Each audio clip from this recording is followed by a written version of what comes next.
नमस्कार, मैं हूं आपके साथ प्रदीप आजाद और इस खास पेशकश में आपका स्वागत है।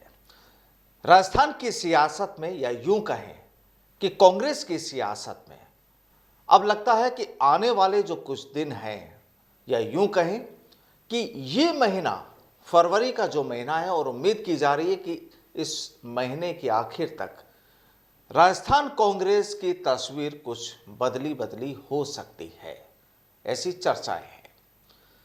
दरअसल जिस तरीके से पूर्व डिप्टी सीएम सचिन पायलट ने जो हाल ही में अपने एक इंटरव्यू के जरिए सवाल उठाए कि भाई जो लगभग 5 महीने पहले का जो किस्सा हुआ, आखिर उसका नतीजा क्या निकला, जिन लोगों पर एक्शन लेने की बात थी उनका नतीजा क्या निकला, क्योंकि या तो यस या नो। और इसी वजह से अब राजस्थान की कांग्रेस की राजनीति जो है वो गरमाने लगी है। आने वाले कुछ दिनों में चूंकि 25 और 26 को कांग्रेस का एक बड़ा प्रोग्राम भी होने वाला है छत्तीसगढ़ की राजधानी में, कहा जा रहा है कि या तो उससे पहले या उस दौरान कुछ न कुछ हो सकता है। लेकिन क्या हो सकता है, क्या उम्मीदें हैं और क्या कहानी हो सकती है, आज इसी मुद्दे पर चर्चा होगी, बातचीत होगी। और बातचीत के लिए आज हमारे साथ मौजूद हैं सुशील आसोपा जी, कांग्रेस के वरिष्ठ नेता, पीसीसी के पूर्व सेक्रेटरी। आसोपा साहब, क्या लग रहा है कि अब किस तरीके से कुछ हो सकता है उम्मीद? अब मौसम भी बदल गया, नया मौसम, फागुन शुरू हो गया, तमाम चीज़ें हो गई हैं। देखिए, होने या नहीं होने के लिए तो जो कांग्रेस का शीर्ष नेतृत्व है उनकी ही भूमिका है, उनकी जिम्मेदारी है। क्यों 25 सितंबर को भी उन्होंने ही मुख्यमंत्री अशोक गहलोत की सलाह पर, अगस्त में जो उन्होंने सलाह दी कि आप सर्वे करवा लीजिए, अगर मेरी सरकार लौट नहीं रही है, रिपीट नहीं हो रही है, तो मैं कुछ भी त्याग करने के लिए तैयार हूँ। सर्वे हुआ और उन्होंने यहाँ सीएलपी की बैठक बुलाने के लिए ऑब्जर्वर भेज दिए।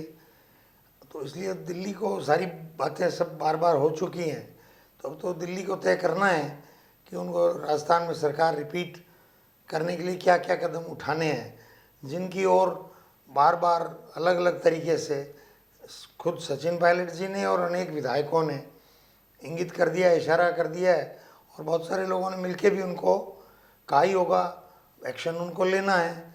और थोड़े से राज्यों में कांग्रेस मजबूती से खड़ी है। अगर राजस्थान को बचाए रखना है तो मैं समझता हूँ वो अभी भी समय है हाथ में कि वो उसी अनुरूप निर्णय लें जिस अनुरूप उन्होंने जो भी एक एक्शन प्लान बनाया था, जिसके तहत अलग अलग समय पे जो कदम उठाए जी, उनका पटाक्षेप करें और अंतिम निर्णय लें। सर, आपका एक लंबा चौड़ा अनुभव रहा है राजनीति का और कांग्रेस से जुड़े रहने का भी। आखिर सवाल ये कि दिल्ली चुप क्यों है? क्या वजह, क्या हो सकता है ऐसे वक्त पे, क्या होता है? इसके लिए बेहतर ही होगा कि आचार्य प्रमोद कृष्णन जो हैं, उन्होंने बड़ी बेबाकी से कल एक इंटरव्यू दिया न्यूज़ तक को, और एक आश्चर्य की बात, आश्चर्य तो नहीं, मतलब एक मज़ेदार बात ये है कि वो 1 घंटे का इंटरव्यू है, उसमें उन्होंने जो कुछ कहा है वो मुझे रिपीट करने की ज़रूरत नहीं है, लेकिन उस 1 घंटे में सर्वे चला कि राजस्थान में कौन सरकार वापस ला सकता है। 2 ही नाम थे। न्यूज़ तक एक बड़ा चैनल है, उसमें 38,000 लोगों ने पोल किया, उसमें 81% लोगों ने सचिन पायलट जी को सरकार रिपीट कराने में सक्षम माना और 19% लोगों ने अशोक गहलोत जी को सरकार रिपीट कराने में सक्षम माना। तो इसलिए वो है कि अब कौन लोग हैं इस बारे में तो एक पॉलिटिकल पार्टी, ये तो मान के चलिए कि आज की कांग्रेस उस दौर की कांग्रेस तो है नहीं जो इंदिरा जी के ज़माने में बिल्कुल हुआ करती थी। जी, इंदिरा जी के ज़माने वाली जो कांग्रेस थी वो तो आज की भारतीय जनता पार्टी है। इतने इशारे हो जाएं दिल्ली से और कोई मुख्यमंत्री बना रह जाए, सवाल नहीं है, चाहे उसके पास 80 विधायक हों, चाहे उसके पास 150 विधायक हों। और वो आपने देख ही लिया कि मोदी जी ने रात को 11 बजे उसको मुख्यमंत्री को इस्तीफा देने को कहा, सुबह 2 बजे तो नए मुख्यमंत्री की शपथ हो गई, बिल्कुल, है ना, और सरकार रिपीट हो गई नए मुख्यमंत्री के चेहरे पे। और नरेंद्र मोदी जी ने इस बात का ईगो भी नहीं दिखाया, कहा कि भाई मेरा रिकॉर्ड कांग्रेस भाजपा का सबसे ज़्यादा रहा 127 का। भूपेंद्र भाई पटेल के नेतृत्व में वो रिकॉर्ड तोड़ो आप। ये ईगो नहीं है कि मेरा रिकॉर्ड कोई तोड़ नहीं पाए, बिल्कुल। खुद ही कहा कि वो तोड़ो और तोड़ दिया उन्होंने। तो अभी तो कांग्रेस में लॉबिंग का सिस्टम है, और क्योंकि जनाधार तो बहुत बड़े स्तर पर नेताओं का रहा नहीं है, और एक अपना समय व्यतीत कर रहे हैं, क्योंकि सबको दिख रहा है कमज़ोर है, तो ठीक है अपनी एक एक एक अजीबोगरीब सिस्टम और है। मैं आपको एक दूसरे तरीके से बताता हूँ। भाई पार्टी कमज़ोर हो गई, पार्टी की सत्ता तो कमज़ोर होती नहीं है, क्योंकि राजनीति की रुचि वाले लोग तो इस ब्रह्मांड में, संसार में, देश में, राज्य में, जिले में होते ही हैं। बिल्कुल। जिनको रुचि है कि ये काम करें, राजनीति वाला काम करें, राजनीति काम करें, तो वो लोग उस भूख के मारे एक कमज़ोर पार्टी के पास भी जाके खड़े हो ही जाते हैं कि साहब मुझे अध्यक्ष बना दो, मुझे जनरल सेक्रेटरी बना दो।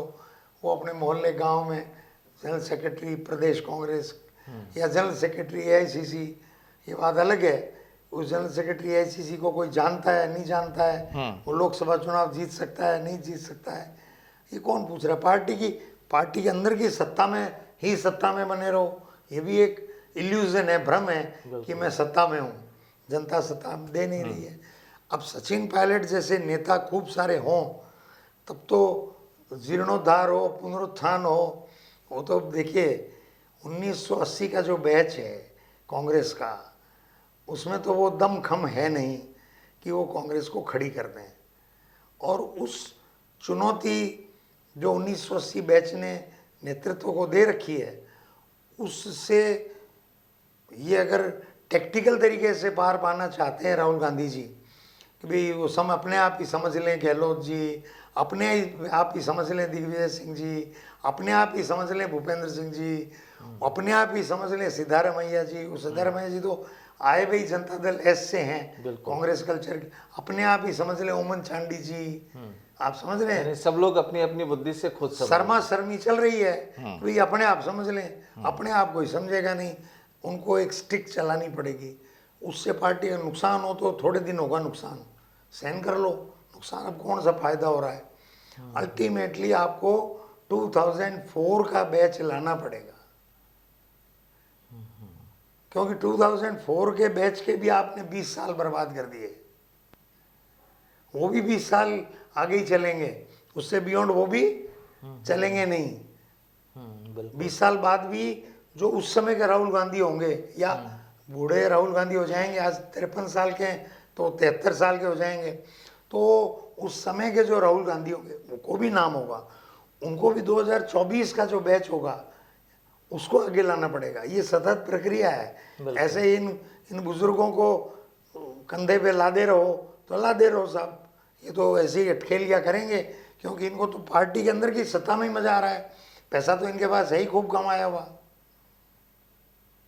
मतलब ये है कि जो ठीक है, परिवर्तन एक प्रकृति का नियम है अक्सर कहा जाता है, और बदलाव होना मस्ट है, ये चीज़ जरूरी है। सवाल एक बिल्कुल अलग हटके सवाल कि अगर किसी भी पार्टी का शीर्ष नेतृत्व, जिसे हमारा कमान कहते हैं राजनीतिक भाषा में, वो अगर इस तरह की चुप्पी दिखाते हैं तो इनके पीछे वजह क्या हो सकती है, क्या होती है वजह, क्यों रहते हैं? क्या केवल पार्टी का टूटने का डर रहता है, नुकसान होने का डर रहता है, या वही जो चीज़ आप कह रहे हैं कि लामबंद और वो तमाम चीज़ें होती हैं, कहानी होती क्या है? असल में ये तो मुझे मालूम नहीं है होती क्या है, वो तो मैं ये मतलब जनरल फिनोमेना अनुभव, उसमें दो चीज़ें हैं जी। अगर लीडर बहुत स्ट्रांग है और उसका पॉलिटिकल विजडम खुद का निर्णय लेने का दूसरे तरीके से है, या उसके सलाहकार बहुत स्ट्रांग और अच्छे लोग हैं, पार्टी के हित को देखने वाले लोग हैं, तब तो वो दूसरे तरीके से ऑपरेट करते हैं। अन्यथा अगर चुनावी परिणाम सही नहीं आ रहे होते हैं तो वो जो इर्द गिर्द एक कॉकस होता है किसी भी पार्टी में, वो उनको ये फीड करता है कि साहब अभी आप कमज़ोर हो, ज़्यादा एग्रेसिव मत दिखाओ, वरना ये लोग पार्टी को छिन भिन कर देंगे। ये कॉकस को तोड़ने की ज़रूरत होती है। जो तोड़ सकते हैं वो आगे निकल जाते हैं, पार्टी को आगे ले, क्योंकि इस देश का एक बड़ा वो रहा है कि पराक्रम को पसंद करते हैं, हार हो या जीत हो। बिल्कुल। तलवार से लड़ा कि नहीं लड़ा मेरा सेनापति, मर गया या जीत के आया बाद में देखेंगे, लड़े तो सही। बिल्कुल। तो वो लड़ते हुए मतलब अपने विदिन जो कॉकस है या जो एक घेरा है बुजुर्ग नेताओं का, उसको तोड़ते हुए दिखना तो बहुत ज़रूरी है। मतलब स्थितियाँ कुछ ऐसी है कि एक तो लड़कर अगर आप हारते हैं तो कम से कम कह सकते हैं कि हाँ हमने मुकाबला किया, और एक ही होता है कि बिना लड़े अगर आप हार रहे हैं तो शायद वो ज़्यादा डिफिकल्ट हो जाता है। बड़ा सीधा है, जैसे राजस्थानी है, वो उनके इर्द गिर्द लोग बता रहे होंगे कि साहब ये सरकार गिर जाएगी, और तो सरकार तो आ ही नहीं रही। अशोक गहलोत जी के मुख्यमंत्री रहते हुए सरकार आ ही नहीं रही। लोगों को 10-10 ग्राम हर घर में सोना बांट दो, फिर भी नहीं आ रही सरकार। तो फिर वो दिसंबर में जाएगी, अभी चली जाए। यूथ तो कम से कम खुश होगा कि यार राहुल गांधी जी ने पराक्रम दिखाया और सचिन पायलट के साथ खड़े, चूंकि जनता सचिन पायलट के साथ खड़ी है। तो अब हो जाएंगे चुनाव कर्नाटक के साथ, सचिन पायलट अकेली मेजोरिटी लेंगे। अब क्या बात करते हो? तो ये जो बजट में जो अभी ऐलान किए गए, क्या लगता है कि जो चीज़ आप अभी कह रहे थे कि चाहे 10-10 ग्राम सोना बांट दो घर में फिर भी नहीं होगा? अरे सर, ये आप 2003 में कौन सी बजटों की घोषणा नहीं हुई, 2013 में कौन सी नहीं हुई। और तीसरी मैं आपको एक बात बताता हूँ, लोग सड़क पे चलते हैं, सड़क टूटी हुई है, मान लो बिजली आ नहीं रही, स्कूलों में टीचर नहीं है, कॉलेजों में कमरे नहीं है, धर्मशाला में भी कॉलेज चल नहीं रही है, पीएससी को सीएससी बना दिया, डॉक्टर नहीं है, एक्सरे मशीन है, टेक्नीशियन नहीं है, सो एंड सो फोर्थ। जी। पानी की लाइन बिछा दी, पानी नहीं आ रहा। तो वो ये इतनी अकल आजकल सबको है सोशल मीडिया के ज़माने में। वो ये समझते हैं कि इन 100 रुपये से मेरे को आप खरीदना चाहते हो, मैं नहीं बिकूंगा। यानी खाली लाइन बिछाने से प्यास नहीं बुझेगी। नहीं नहीं, आप उनको कैश, जो सोशल सिक्योरिटी के नाम, सोशल सिक्योरिटी इजली लास्ट। मेरा निजी मत ये है कि जो लोग सोशल सिक्योरिटी के नाम पे कहते हैं कि सोशल सिक्योरिटी सब कुछ है, तो इसका मतलब ये जो आपके स्टूडियो के सामने सड़क है, ये टूटी हुई हो भले या कच्ची हो, हर घर में 500-500 रुपये दे दो, वो सोशल सिक्योरिटी ठीक है। या हर घर में पैसे मत दो और सड़क सही हो जाए। जी बिल्कुल, मतलब एक बैलेंस होता है।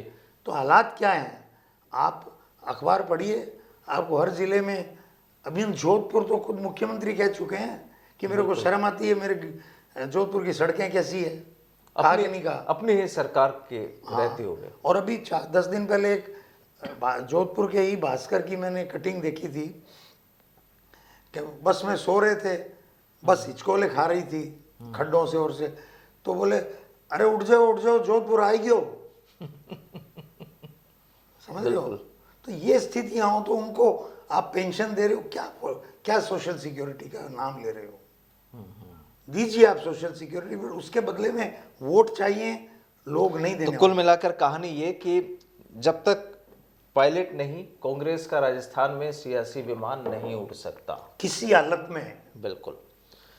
चलिए, बहुत बहुत शुक्रिया असुफा साहब हमसे बातचीत के लिए। आज के लिए फिलहाल इतना ही। नमस्कार।